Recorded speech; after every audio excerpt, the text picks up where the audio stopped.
Kausap ko po kanina ma'am ang Regional Director po ng Police Regional Office 11, si Brigadier General Aligre Martinez, at he confirmed na around early this morning po ay nag-serve po sila ng warrants of arrest. Simultaneous po ito doon sa mga identified na areas na posibleng kinaroroonan po ni Pastor Kibuloy at iba pa pong akusado. At sa punto po ito ay nananawagan po tayo doon po sa mga supporters at sa mga kaibigan ni Pastor Kibuloy doon po sa mga lugar na nabanggit po na ang intention po ng Philippine National Police ay i-implement po yung warrant of arrest na inisyu po ng ating mga korte.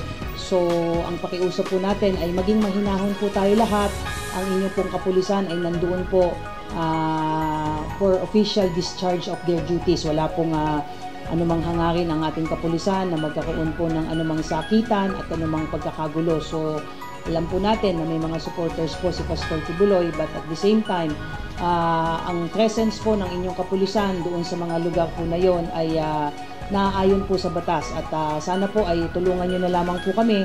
At I want to take this opportunity also na manawagan muli kay Pastor Kibuloy at iba pa pong mga akusado na para maiwasan po yung mga ganitong mga sitwasyon ay sana po ay sumuko na po sila at harapin po yung mga kasong isinampa po sa kanila para mabigyan din po sila ng pagkakataon na sagutin itong mga reklamo.